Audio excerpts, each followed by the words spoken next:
Yo, it's Cass and Chris. We got you in the mix. Yeah. We say goodbye to the gloominess and the rain. Bright-eyed pupils when we peep the waves. Until we get sipping our local IPA. Welcome to the city built for leisure and play. Cause we're living. Welcome back, my friends. Another edition of the Livin in San Diego podcast. If you guys have seen us over on Instagram, thanks for following over there. Obviously today, later on, we got the story of the day. But we also got a lot of other stuff. Wrap up my Vegas trip over the weekend, King of the Road. We got Cassidy's weekend going on. He did a lot of, well, I guess it wasn't weekend, but a lot of baseball drafts going on. Yep. We're going to wrap up a little bit of sports and how we did in our football picks and a little preview of what's coming up this week. And we'll make our picks again, see if we could crush it again this week. And what else we got? Oh, new to do and adieu. So something new around town, something to do, and something we are saying goodbye to. So stay tuned for that. This is like episode 265, somewhere in there. But my voice is a little hoarse, just recovering from Vegas. So, it'll be back next week, full strength. Is Vegas literally the only city you have to recover from? I think so. Probably. Yeah. Well, it's kind of like any vacation, right? Like you're like, I'm going on vacation and it's supposed to be relaxing, take a break, but everybody's That's just not full Vegas. throttle the whole time. I mean, just everywhere. I mean, how many vacations have you come back that you're well rested? Not very many, yeah. Not very many. No. Hawaii is like the one. Hawaii I feel pretty well rested after because the traveling's not complicated and you should have rested for a little bit of it. But like Vegas is always exhausting. Yeah. No matter what. Mm-hmm. So, no, and yeah, it's And self-induced. And It's we're not getting like elderly. right. Yeah. And we used to do it for 3 days. Now it's only 2 days, which is That 3 recovery days is time intense. is tough. Yeah, the third day used to be the recovery day, but no mas. So, anyways, we'll be back at it here pretty soon. But feeling good, feeling we're coming back. We're on our way back, baby. So, and if you guys are just tuning in, I'm Chris Erickson. We have Mr. Cassidy Lewis over there on the ones and twos, and this is the Livin in San Diego podcast. So hit us up if you need something. Hello at livinsandiego.com, LIVIN in San Diego. Shout out to a new listener we just got this week. Guess who followed us? Who? The mayor of San Diego, dude. Gloria. Todd Gloria. Yeah. It's funny. You see him on the news and stuff, but the only other times I've seen him was not even in San Diego. It was in Encinitas. He was at Crack Shack having probably like a fundraiser or something. So, but anyways, shout out to Todd Gloria. So anyways, and everybody else, thanks for following all the comments. We got some good banter going on back and forth. A lot of thoughts on where the next flights out of Carlsbad should be, out of Palomar. One guy must be a pilot because he was answering like a lot of different questions about breaking down like, well, JSX flies here. This one doesn't even really have an airport. This, just kind of answer. I was like, cool, thanks. I have a buddy that I was talking to on Saturday that flies to San Francisco. He's in construction management, and he has a project up there, and he's pumped about it. And he booked his first flight for, I think, April or May or whenever it starts up. So he's excited. Yeah. So pretty cool. Nice. I'm just looking at my headphones. Did you break them? No, I heard a little crack, but I think it's just the headphones. So, and it sounds way different outside when you don't have your headphones on. Oh yeah. I feel like now we're in the zone. But anyways, thanks for tuning in. Let's jump right into it. You want me to start my weekend? How was the weekend? Yeah. Pretty good. So we had our baseball, Chris mentioned the baseball drafts this week, but it starts with a day of baseball evaluations, which we had on Saturday. Usually for me, I'm there from like 7-ish through 5-ish. Okay.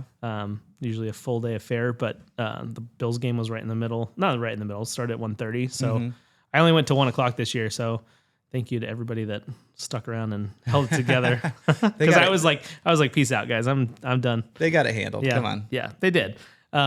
Anyway, so we did that. We watched the Bills game, which was devastating, and we'll get into that in the sports section. Yeah.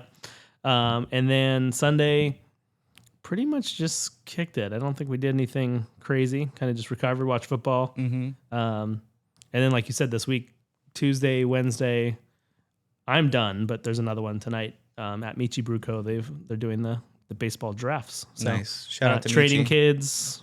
Yeah, It's when you're saying it sounds kind of intense. It's like you're making trades. You traded a few first round picks because you needed a third. yeah. So I traded last night. I traded so the person right in front of me. I was just like waiting and waiting for the kid that I wanted to draft. And mind you, I'm drafting this kid because he's a great kid. Love the family. He's a good baseball player, but like that's the last thing that I care about. It's mostly I didn't want to just draft a random and not know what I was getting into. Yeah.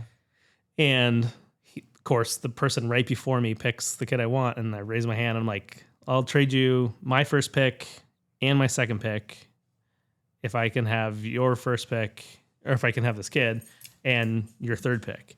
And it worked out great for me. Like I got everybody I wanted. So it worked out great. But yeah, it's wheeling and dealing like from the get go. It's like a real draft. Yeah. Do you guys call the kids like right after? Hey, right. we are on the Giants this year. So there was an argument from a coach and a manager before it even started about this one kid that somebody brought up that I'm probably not gonna be able to draft him because I don't have a pick in this round. And they both thought that the parents gave them the thumbs up to draft him. And so they literally went in the hallway to call the parent to see what team they wanted him to be on. So there was some craziness last night. Yeah. I don't know if parents have a say in that, do they? I guess Yeah. in your league. Oh, that's funny. So anyways, you guys Got through it. Yeah. Yeah. You guys, I mean, like, honestly, how like you guys could probably don't need eval. Like most of these kids, right? Yeah, but yeah, I know probably in Mustang, I probably know 20%. So it's really just that the rest of the group. I mean, so many kids this year in Mustang we had, which is the first year kid pitch, we had 200 kids. So it's usually 14 teams. This year we had 18 teams. So last night was 12 rounds of 18 picks or 18 teams picking. That's a lot. It was a lot. Yeah. Did have some grumbling from one dude that was complaining about how long it was taking. We started at 6. At 6:45, he was complaining about it. We're like, dude, strap in or get out. Like, how long did it go till? It went till 8:30, which is normal. It's like usually 2 to 2.5 hours for that many teams. The one the night before was Bronco, which is only 8 teams. That only took an hour and a half. So, but it's always like that. It's not like things are changing or we're going too slow. It's always like that. Can you do like an auto draft, like on? Well, that's what fantasy? he just left. Like in the 6th round, after we like told him to stop, we told him to shut up a couple times. He finally just left, and we're like, okay, cool, sounds good. He's gonna have a great season. Yeah, he definitely will. If his patience was thin, What beer with did adults? What beer did you get at Michi? So I got the Shasta West Coast IPA, which is very good. It's been there. One of their staples. Yeah, it's one of their staples. And then I wanted something light for my second beer last night, and I got the West Coast Pilsner that was really good. Can't remember the name of it, but A little hoppy. yeah, a little hoppy Pilsner. It was really tasty. Nice and light. Yeah, It's good. very good. Very good. All right. Just easing the old throat there. Yep. All right. How about Vegas? Yeah. Okay. Vegas. So Vegas, this is the King of the Road trip. So if you guys have heard our podcast anytime right after Martin Luther King weekend, you've heard this. How long's the podcast been going? About 5 years on and off? Yeah. We had a year break in there somewhere. Yep. Anyways, Vegas has been going on a lot longer than that. So my gramps back in the day, let's say like late 70s, early 70s, somewhere in the 70s, started going out to Vegas with his boys. And this is obviously older Vegas, right? And they used to stay downtown. Going to the 80s, my pops got invited out there, and then he started inviting his kids and stuff. I think my pops got in before his kids, so that was good. My pops was stoked on that. But they used to go, just stay at a cheap hotel, go gamble, hang out. This used to be the reason being King of the Road. It's a 5-hour drive from San Diego, whatever. So everybody hop in, a little a little carpool out there. And we used to drive out there. Now we're flying. So, but it's still King of the Air. King of the Air. It still takes about that much time from hotel to door. Cause we have to, with this year we went up to Santa Ana and it takes a little bit longer. Anyways, we started getting invited when we turned 21. So we've been going, I'm 43, probably right after that. And we've been going at least 20 years.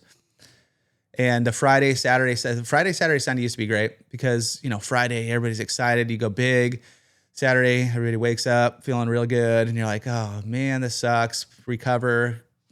Maybe it's a little bit earlier at night because everybody's just like, a little bit more worn out.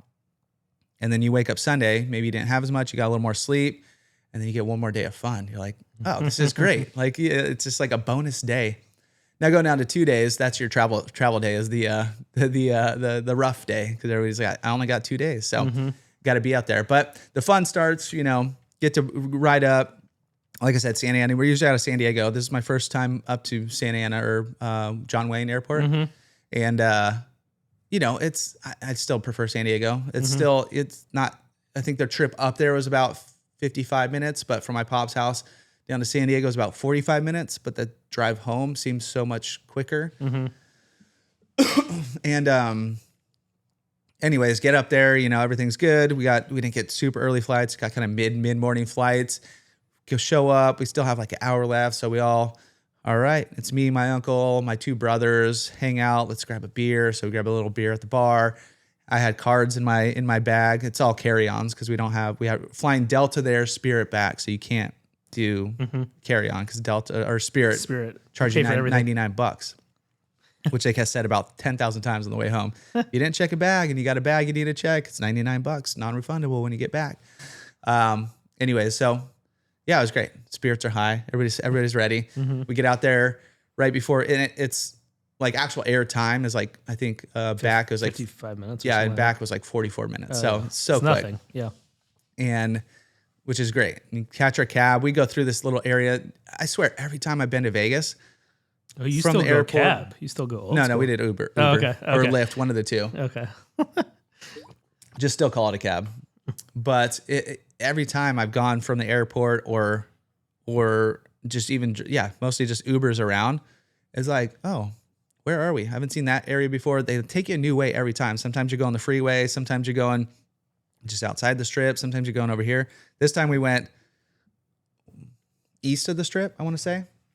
I don't know. Well, it's cool with Uber. At least you know that you already paid, so you don't have to worry about it. Like remember, like back in the day on taxi, you'd be like watching the meter, like, what? Where are we going? And this is give me another like 10 minutes to get there. It can take you like, anywhere. Dude, you don't know where you're milking going. this? Yeah, exactly. You're like New York's there. Why are we going out here and all the way around? Yeah. Hence the reason Uber's taken over. Yeah. Now you see where you're going.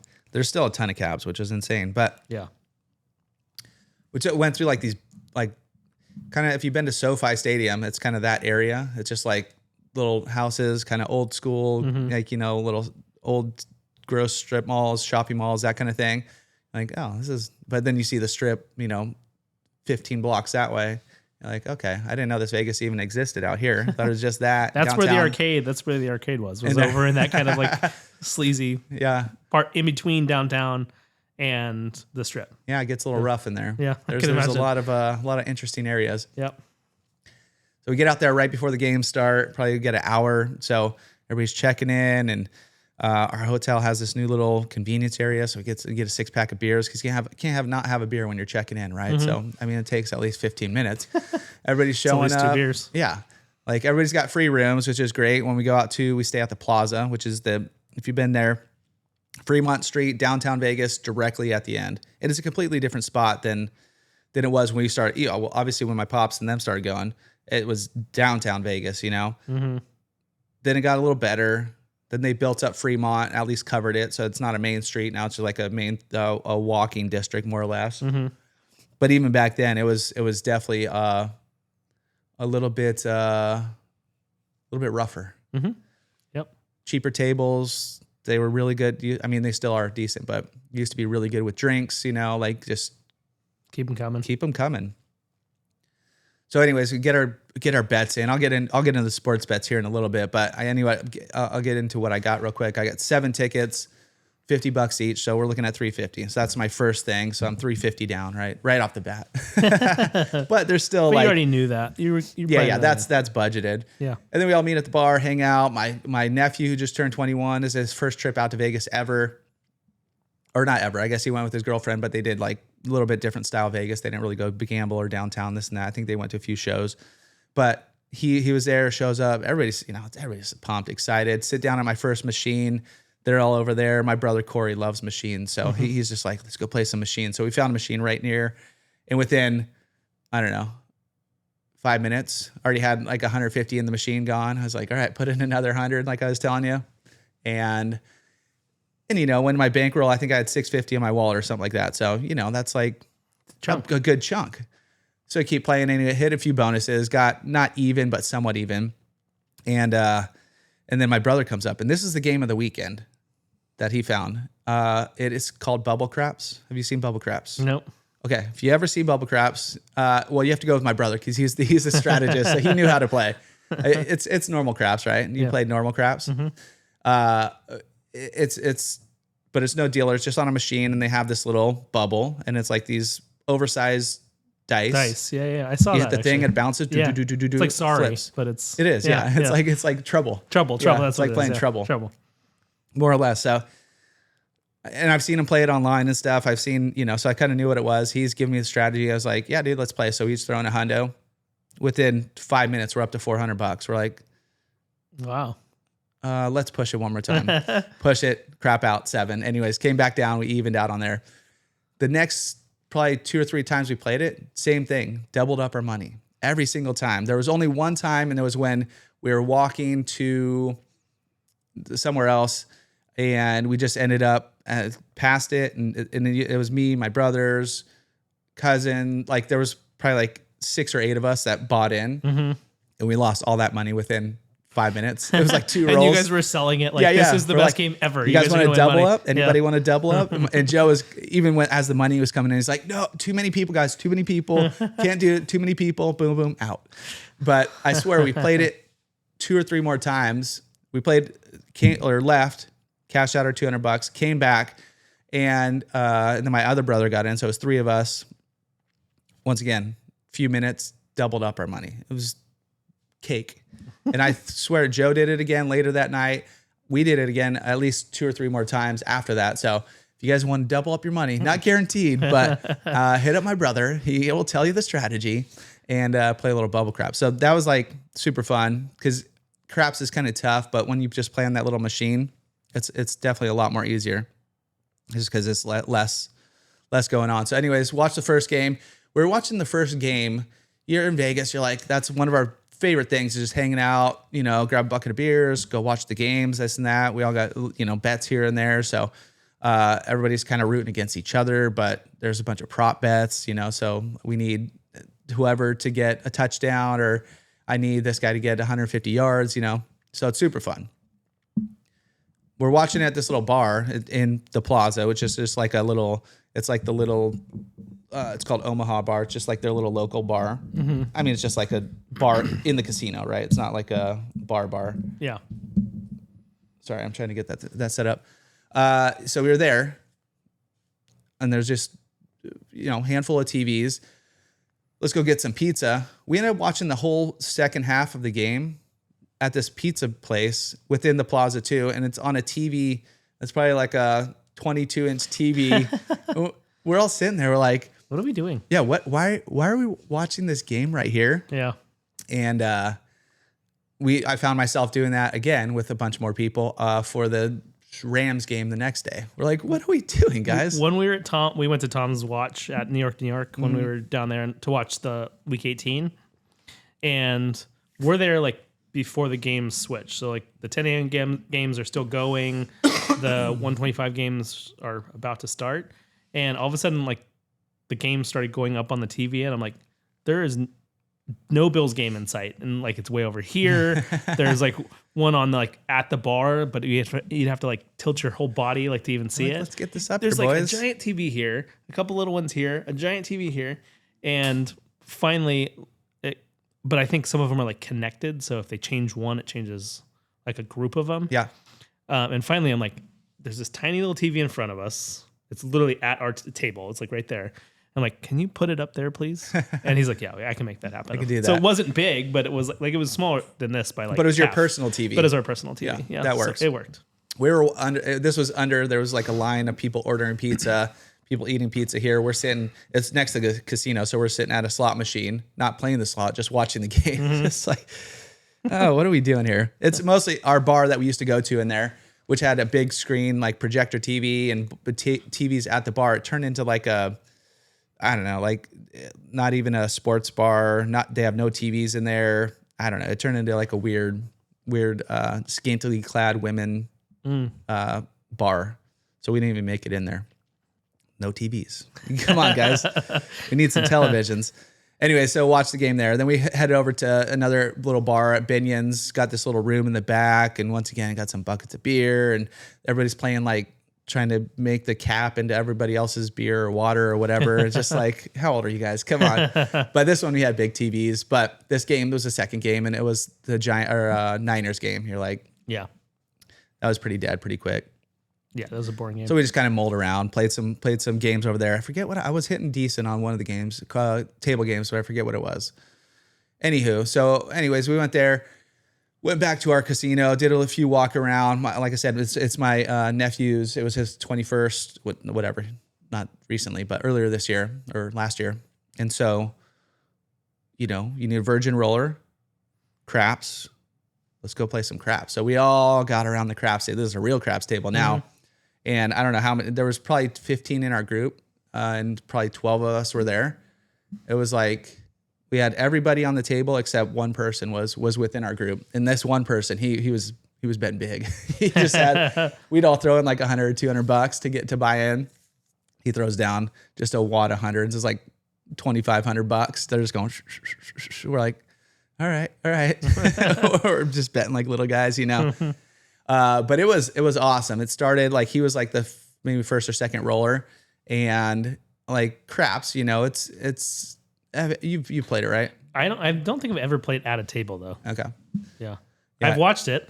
I've watched it plenty, like in movies and stuff like that, but I've never played it. It's fun. It could get expensive quick. So basically you're playing this first bet, and this is how I play it. You put a pass line. There's no numbers out. Somebody rolls until they don't get a 2, 3, 7, 12. And then it comes out on the table. That's the new number. Let's say you hit a 6. Then you get to back up your bet. So the initial bets were $15. You could back it up to 10 times in the back. So you could do like $150. But we're usually doing 15 in the back, maybe 30 if we're feeling good. And then, but then it could get big because then you could also buy all the other numbers. So we're like, oh, I think he's going to have a good roll. So we're going to buy the 5, 8, 9, and if those come out, you get paid too. Anyway, so we didn't hit many of the numbers that we hit. If the number was 6, you need 6 to win on that back line. But he had a decent roll where everybody else, hit like a few 8s, 4s, 10s, everything else in between. So we all did pretty good, and it just kept going around.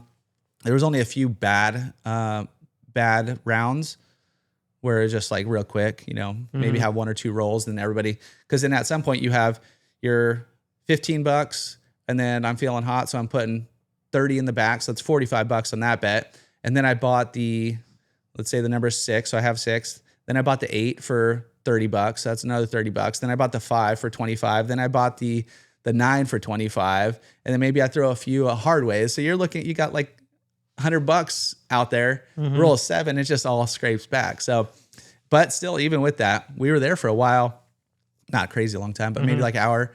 And he started it, so everybody, we all got a decent bankroll from his roll, and then it kind of diminished. But either way, I think most everybody on the table came up a little bit, which is tough to do, right? That's like one of my favorite scenes from Vegas Vacation is when Rusty's character is on the craps table and all these like high rollers and stuff are betting on him, or betting while he's rolling, and yeah, it's hilarious. Yeah. It's good. That's when he becomes Nick Papa Giorgio. Yeah. So from Yuma. We didn't find any games of war or guess the number or Rochambeau. Yeah, so rock, paper, scissors. And you didn't put $1 in and win a car? No. And put $1 in and win a car? No. I put $1 and won a car. And then we went and just played some more games, whatever, played that night. Me and my cousin sat at we found Pie Gal, which is my favorite game, because it's a lot of push. It's a lot of, here's your bet, here's your money back. Here's your bet, here's your money back. A little bit of win, maybe hit a bonus. Here, I lost. And it's called Face Up Pai Gow. Do you know Pai Gow? No. Okay, so it's everybody gets 7 cards. You're playing against the dealer, and you're gonna make it's like poker hands, right? You're gonna make a 5-card hand, that's your high hand, and then a 2-card hand. So let's say you have 2 pairs. You have a pair of 10s and a pair of 2s. You can keep them together on the bottom if you want, but then you might have like something weird, like a 6-4 up top, right? Or you could split them. Now you have a pair of 2s on top, and now your high hand on the bottom is 10s. So anyways, you're playing like poker hands against her. The good thing about this, it didn't used to be like this, but she plays face up.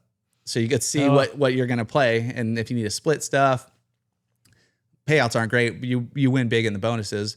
But we sat there I finally had to start giving people I was like, all right, we got a 30-minute warning, guys. All right, 10-minute warning. And most everybody left, I think, kind of at the end. But this is at like 2 a.m. or something like that. We were sat there for probably at least 4 hours. Yeah, it was good. It was a good run. But you forgot to eat. That's the only problem. Yeah. No, we ate a little bit before that. I forgot to eat the second day. Oh, the second day. But I did eat. I'll tell you where we did eat. But this whole trip, I didn't have anything big. It wasn't any big money. It was just like a lot of little. No jumping up and down moments. No, it was like, okay, push. Here we got a little bit here, a little bit down, a little bit up, a little bit down, a little bit up. But I did on that first round in Pai Gow, on one of the bonuses, I hit a straight flush. And I was like, okay, cool.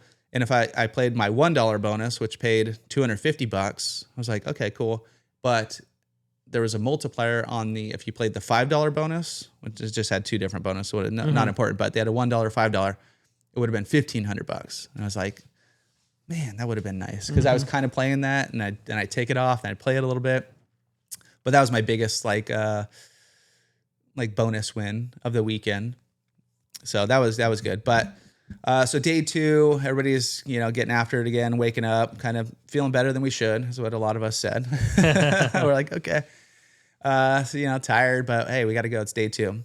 So we did something crazy. No, not crazy. We did something totally different than we usually just wake up there, maybe walk up and down Fremont Street, go find a little place to eat, go watch a game somewhere there. We went to this place called Atomic Golf, which is like more or less Top Golf. But when we went in, Joe was researching it earlier in the day, my brother, and he's like, found this package, $59. It's the NFL package, 3 hours, drinks, food, everything. Like, nice. Wow, yeah, let's all go there, hang out. It's right next to Stratosphere. We're like, cool. We went there and showed up, and she's like, yeah, I got 2 packages. I have the $69 package for 2 hours, or this package for whatever. He's like, what about the $59 package? Oh, we have 3 options. Like, she just didn't tell us about it. And it was the 3 hours. Anyway, so, they have a ton of bays. You don't have to rent out a bay. We just picked a bay. You could golf, play the games there. Huge screens behind us, screens everywhere, right? So you're watching the game. This was the Patriots. Chargers game. Or not Chargers, Patriots. Who did they play? Houston, yeah. Patriots Houston game. So we had watching that.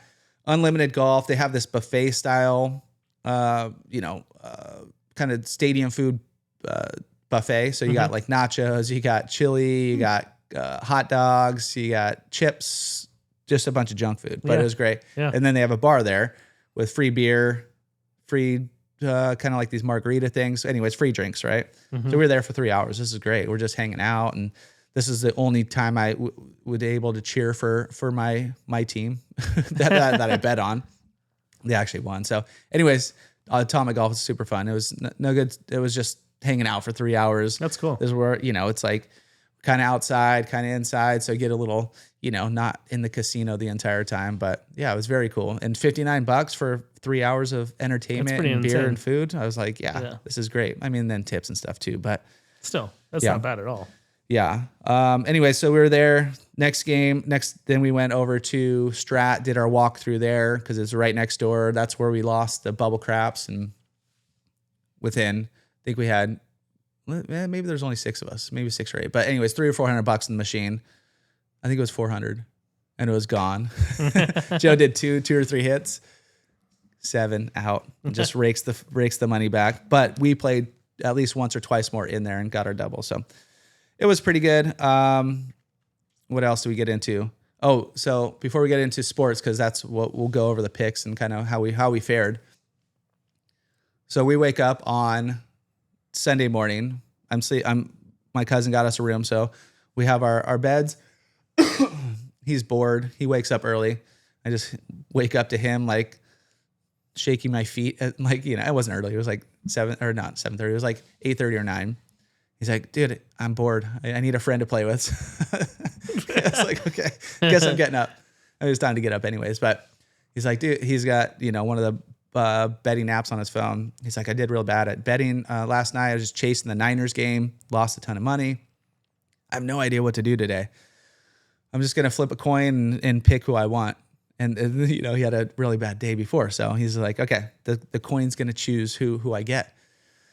So before we leave, all right, hey, dude, you flip your coin yet? He's like, no, I got to do it. So we don't have a coin. He's got a can of chew, you know, like Grizzly or whatever. All right, what should be heads? What should be tails? Well, I was like, it was for the first game, the New England game. Yeah. I was like, well, Bears, that's heads, right? And that should be a heads, and the back tails. That makes sense. Okay. So he flips it. I'm just picturing it in slow-mo. Hits, bounces a few times, lands on its side. He's like, I would say that's a good omen to not bet all day. That's a sign, dude. And we were just standing there laughing for like 5 minutes. And, you know, after, you know, hanging out all night, tired, drinking, it was like, this is funny, dude. So we just stood there and laughed for like 5 minutes. Anyways, flipped it again. It was New England. That was the one that he did win. So thank goodness. I never lied. But anyways, yeah. Then the next day, once again, I think the majority of my time was spent at Pie Gal. Like I said, we came back from there. I was hitting this machine that Corey was hitting. It was just paying out. It's like an ATM machine. He played it the day before. Pie Gal opened at 7. We got to get to Pie Gal. So we took over the Pie Gal table. We were there till bedtime. So that was some more Pie Gal. Yeah, it was good times. Nice. But yeah, it was super fun. Love Vegas. Like I said, on the up and up, recovering. And yeah, as far as my gambling bets, I'm about, I think I said even. My sports bets, not so good. Did you record your sports bets from last week? Remember I told you to write it down? Okay. Yeah, I know my picks. So let's get into that real quick. Because I didn't fare well. Bills, Broncos, you had Bills. Yeah. Yep, I did have Bills. Now that game was, do we go as far as say rigged? Yeah, I mean, at least like it was just, taken over by the refs. Yeah, I mean, there was very few calls the whole game, and then to have 3 just game-changing calls in a row was insane. Well, that first catch, I mean, if you go by the cat knee down, it's a catch, right? Isn't that? Yeah. I mean, you saw it on TV. Like, yeah. They didn't. I saw it on TV, but it was so weird. I mean, and this is what everybody's up in arms about, whether it was a catch or not a catch. It didn't matter. I mean, the Bills had 5 turnovers, including that one. So we even take that one off the board. They had 4 turnovers. It should never have gotten there. They should have destroyed the Broncos. But, you know, fumbling when you're trying to go up 14-0, like, it was not a great game anyway. Yeah. But just how that went, the no catch call, interception, and then all of a sudden the Broncos are at the line and the refs aren't doing anything. That was the biggest so thing. Weird. Like in that moment, we are all like turning around, like chatting, and then they were already lined up to run a play. We're like, wait, isn't there some sort of review process here, or did they not even review it? So it was in overtime, so everything has to be reviewed upstairs. But I guess the review came down so quick that they just kind of kept going, and that's when Sean McDermott called timeout. He's like, hey, we need to like talk about this. Like, go under the hood and look at it. And the ref pretty much just said, no, they already said it was a interception, no catch. That's like a mystery. Like that's a huge point. It's the game. All you have to do is kick a chip shot field goal. Yeah, and I'm cheering. I got the Bills on my first card. I'm like, dude, catch, got it, done. We're good. Yeah, this is it. They were. I think they were given. It would have been like the 20-yard. 1.5 points or something. Yeah. Oh yeah. Yeah. And but then that's still like 2 PI calls that were. Second one was probably pass interference, but the first one is what put them in field goal range. Mm-hmm. Like, so if that one's not called, all of a sudden it's a different game. Second one was even close too. It was close. I don't know. It was close. But I mean, they were already at that point though, they were already in a long field goal range, but that kicker is legit and it's, at 5,000 feet or whatever. Yeah. So like he's gonna make that kick probably. Yeah. But the first one was ridiculous. Yeah, you watch a whole season of football and have it come down to that is brutal. Yeah. I was just more angry than upset. Like honestly, it was like At least take some time and review it, right? Like, yeah, take a breath. let's take a little time. But then my team made a huge mistake and fired the coach after, and I'm not happy about that. No? So yeah, All right. I just don't think like I mean, he did mess up that call at the end, yeah, the interception. I'm just kidding. yeah, right. But he did call timeout, and he's like literally like yelling at them, like, "What? Like, are you guys not even gonna take a peek? Yeah. Like, you guys are the refs on the field. You also have some control here. Like, take a look. Yeah. Talk with the Nothing. So yeah, it was brutal. Yeah. So that was my first ticket. The way I bet, I got 4 teams, got them all individually.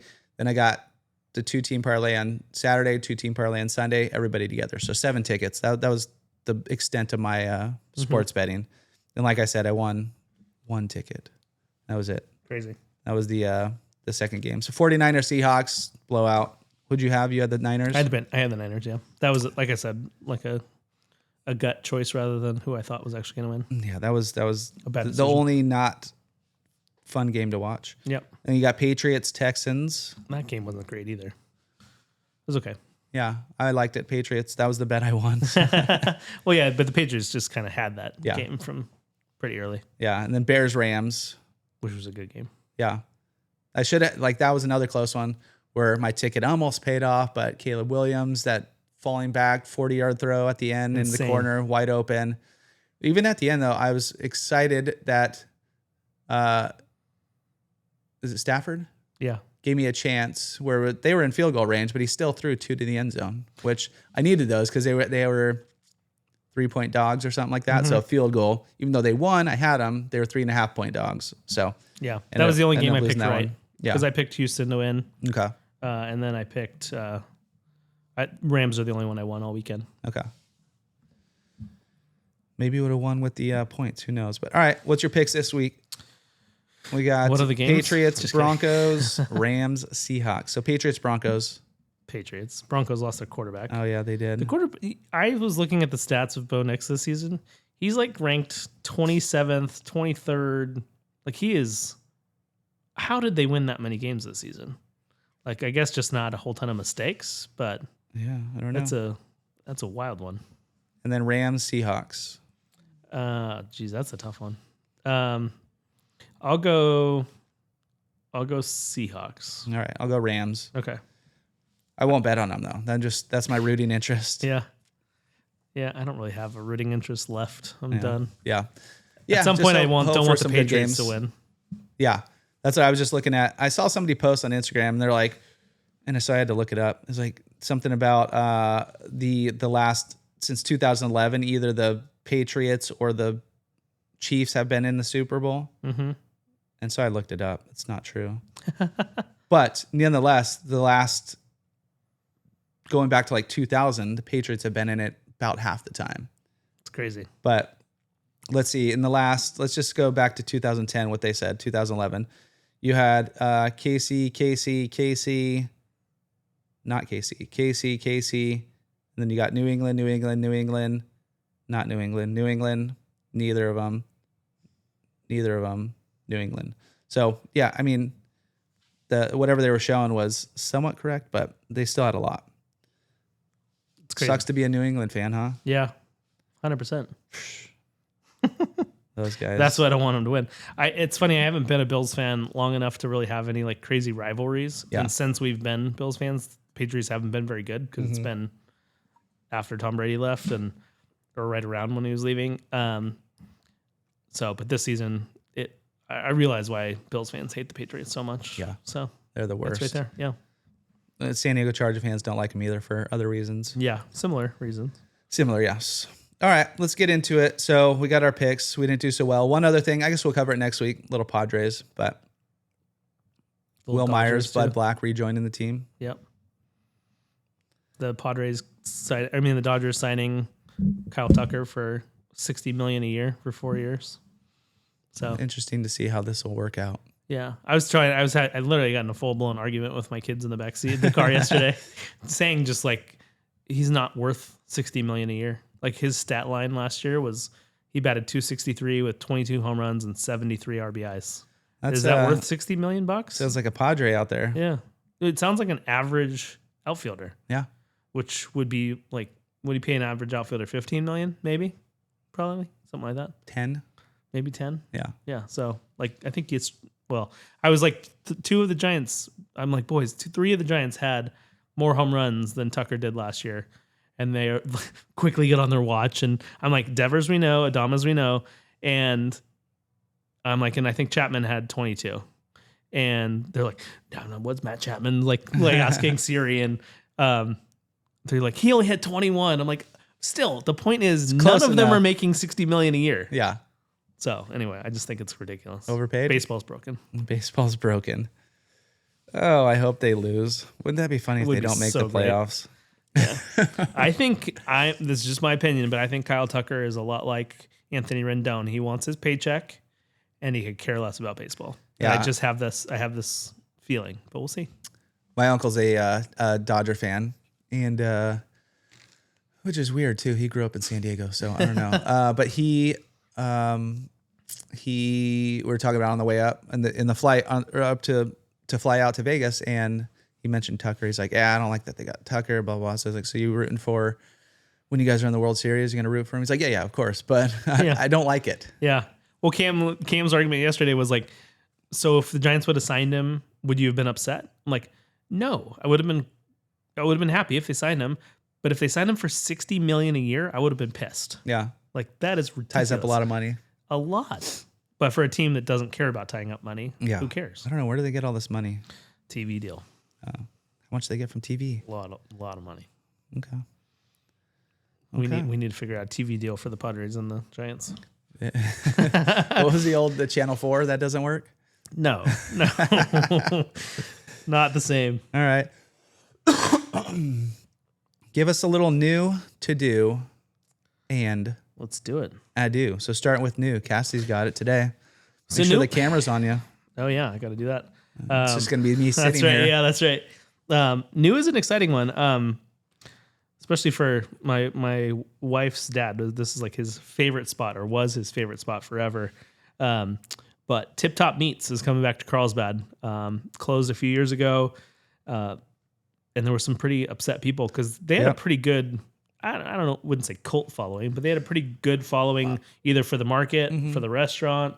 I'll be honest, I only ate there once. But I had their meats and stuff a whole bunch, and it was always amazing. And the market was really cool.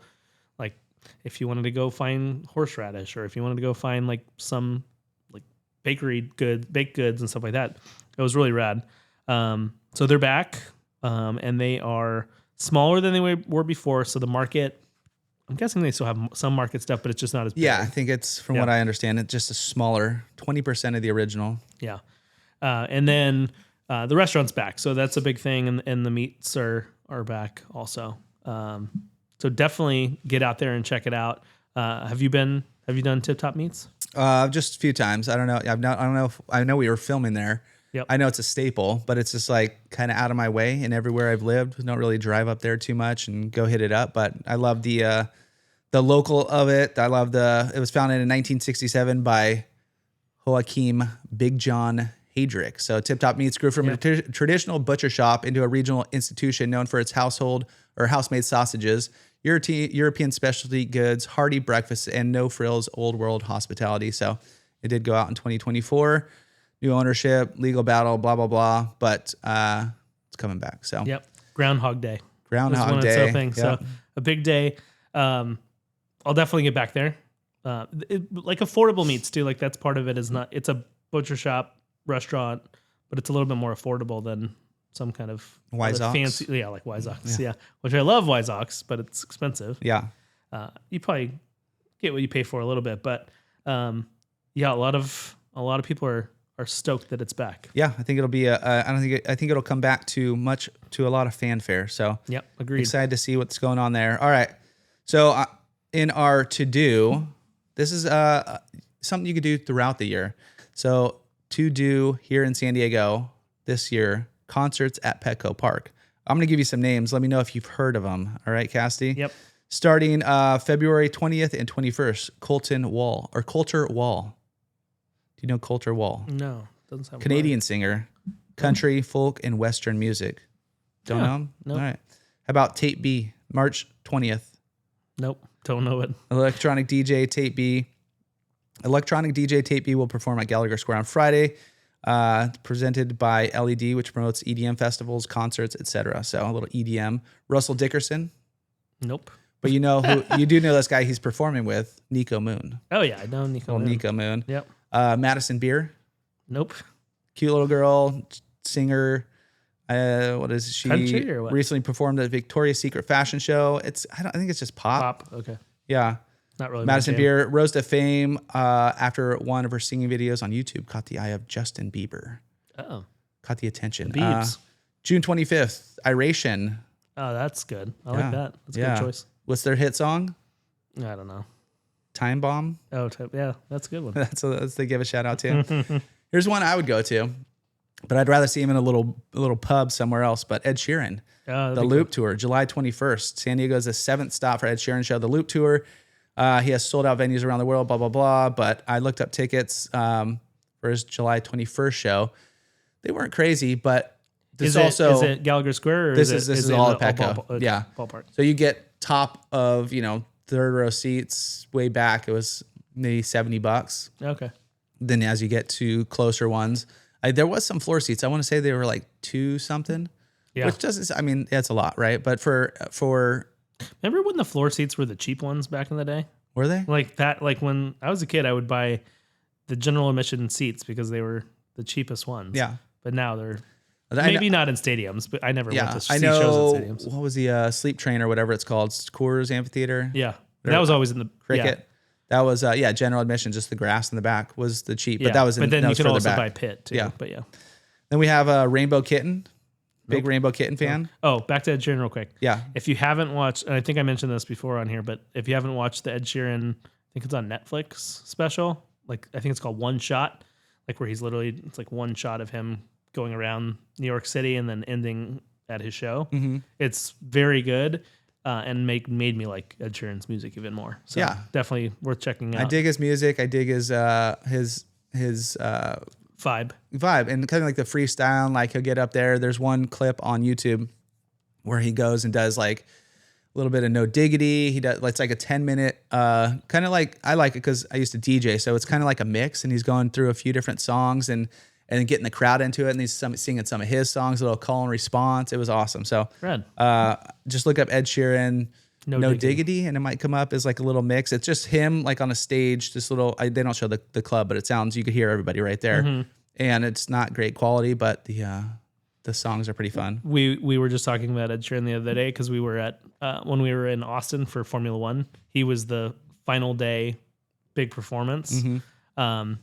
I think DJ Diesel was the day before. Yeah. But Ed Sheeran was the last day, but like we'd been drinking all day.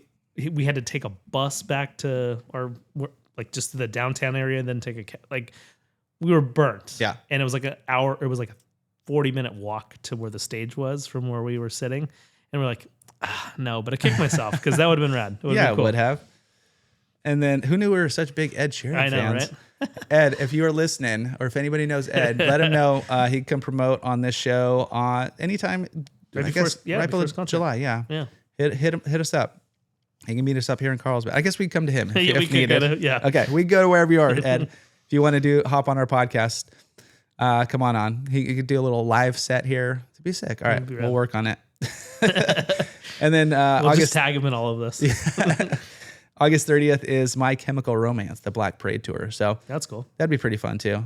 A little different vibe, but next week you're gonna have to pull up the To Do.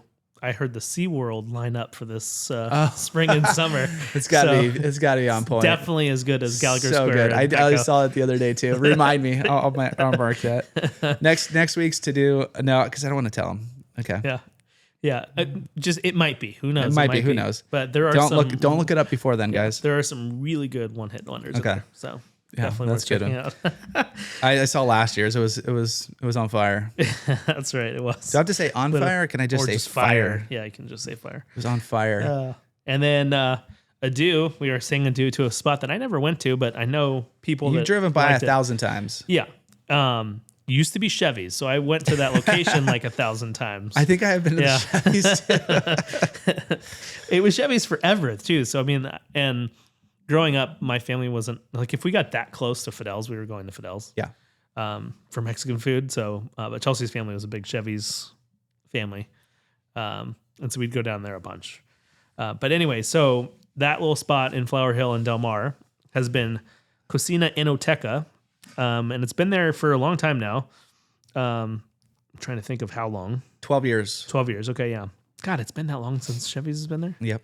Can just picture them making tortillas in the front. 2014-ish. Crazy.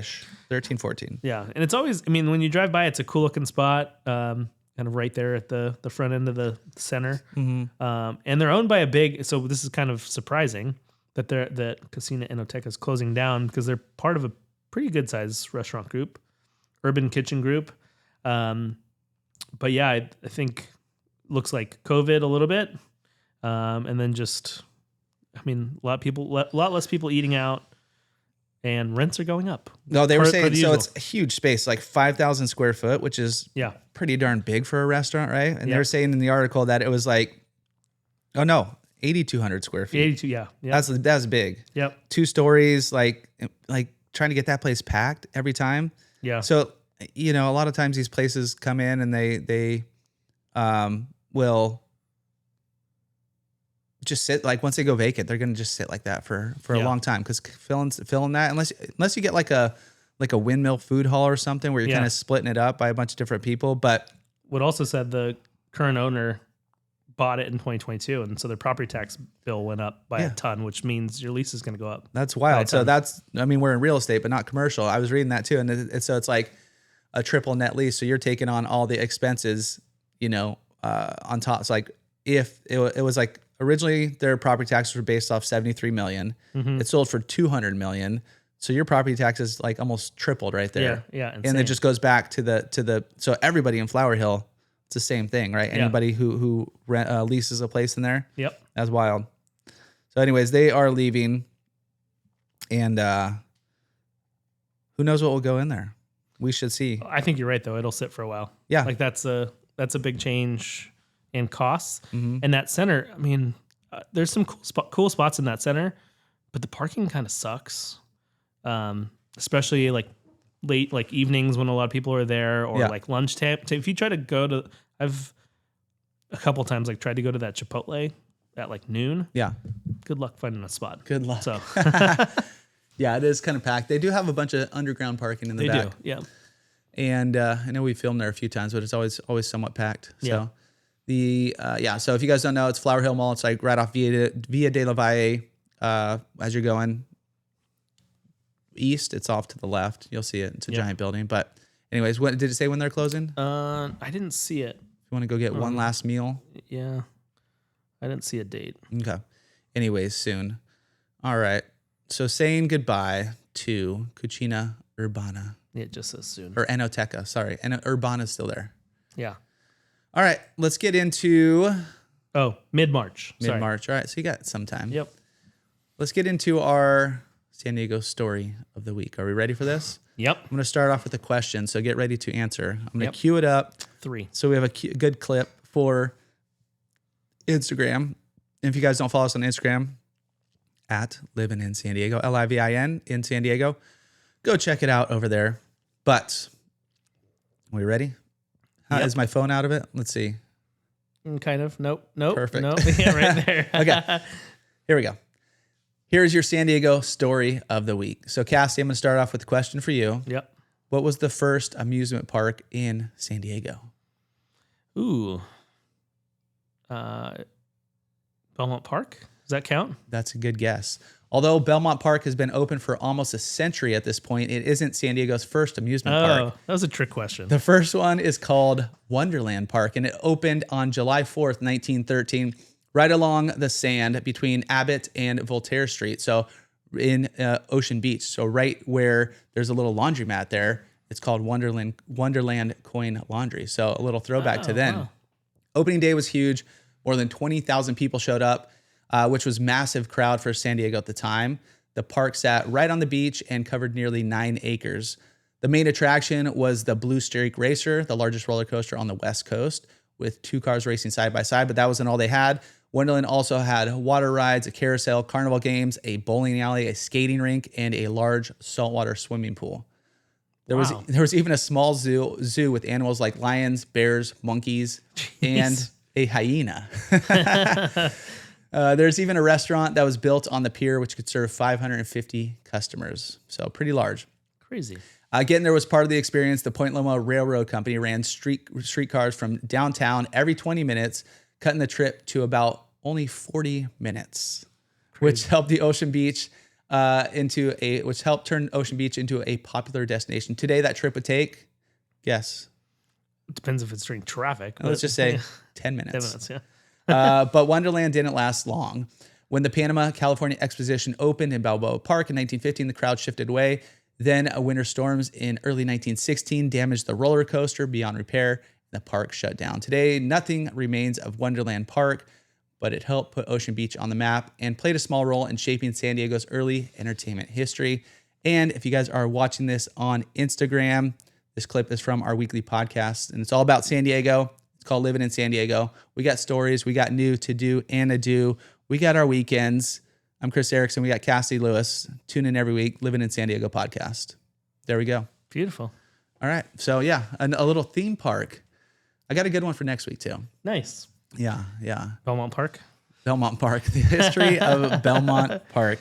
I used to love. I mean, we used to go down there every now and then because my mom got her haircut down in PV. Yeah. And so we go to Belmont Park every now and then. And for a long time when there wasn't like a whole ton of stuff up in North County. Yeah. Like that was a go-to. Yeah. I don't think I ever went there. Really? No. Oh, wow. I think I've gone maybe once maybe with the kids or something, walking through there. See, I'd go something like that. But yeah, I just haven't really been. During high school, Canes was one of the only 16 and up. Yep. Good old Canes. Yeah. So we were at shows like twice a month down there, probably, especially when I could drive. Yeah. So yeah, it was a good spot. Okay, open up, baby.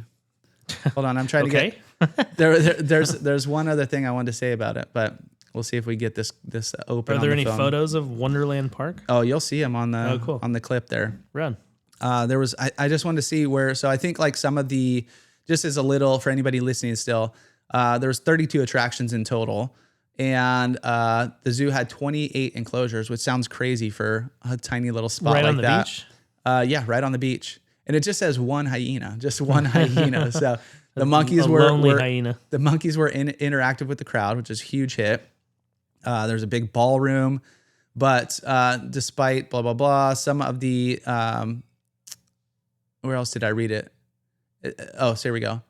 The final nail in the coffin that flooded the rides. Get out of here. Created major malfunction. The rides were eventually dismantled and shipped to the Santa Monica Pier. The animals are sold to the Panama California Exposition and later to the San Diego Zoo. And the rest of the park was destroyed by storms or eventually demolished. So the zoo, they did get some over there too, but that was cool. Nothing's alive anymore though, so we can safely say that. Yeah. It's a long time ago now. I don't think the hyena's still kicking around. Where do you get a hyena from in 1908 or 19? Any of those creatures, 13. they all came from Africa. Yeah, that's wild. Imagine travel back then. It'd be on a boat. Yeah, just travel with a bunch of lions. Yeah, easy. Yeah, very easy. Okay. I've seen Madagascar. Yeah, that's easy to get around. All right, let's do a question of the week. All right. Okay, I didn't write one down, so I'm trying to So think just of it a off random the top question? of my head. Let's see here. Cassidy's question of the week. Last time it was, would you rather stub your toe or kick your bike pedals, which was really tough. Let's do this one. How about, would you rather live in like a penthouse in downtown San Diego, like, millions of dollars, gorgeous views, or the most expensive house in Valley Center? Probably most expensive house in Valley Center. All right. Yeah. I'm not all about the noise anymore. I lived in San Francisco, like in San Francisco for 4 years, and lived above a round table. Okay. That would get its deliveries at like 1 a.m. Did they have the round table, the buffet deal? Like where you go to, it's like all you could eat buffet at certain times? I don't think so. We never ate in there. We always just got it to go if we got it, because we literally live right upstairs from it. Yeah. And we didn't eat there very often because we'd have to smell it constantly too. So, but yeah, I don't, downtown living is not my jam these days. No. And a little bit of space would be nice. Not that I need a ton of land, but space would be nice. Space would be good. Yeah. I don't know. That is a tough one because it would be fun. Like penthouses are super sick, but I guess if we're What would thinking you do? if we What have, would yours? yeah, I'd probably go Valley Center too. Yeah. Just space. I'm trying to look up the most expensive spot in Valley Center right now. 20 years ago would be easy. I'd be downtown in a penthouse. That'd be rad. Yeah. Be able to walk to the ballpark. Man, maybe I'll change my answer. No. You could walk to the ballpark. You can go hit up Seaport. You go to Little Italy. Not have to worry about parking at Seaport Village and backing into a parking spot and getting a ticket. Yeah. Yeah. I'm trying to see. I'm only seeing like 1.9 million out there. In Valley Center? Valley Center. There's got to be a more expensive one. Oh, there's a 3 million. Let's look at the 3 million. What you get in Valley Center. How many acres? $3 million property, Valley Center, 5-bed, 4-bath, 4,133 square foot. It doesn't have the acres on here. Oh, let's see.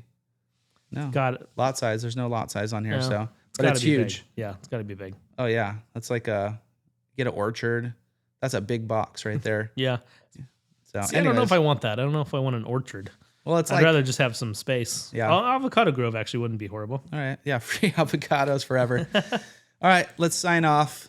All right. Thanks for tuning in, my friends. We'll catch you all next week. I'm Chris Erickson. We got Cassie Lewis, and we'll catch you all on the next week's Livin in San Diego podcast. So, adios.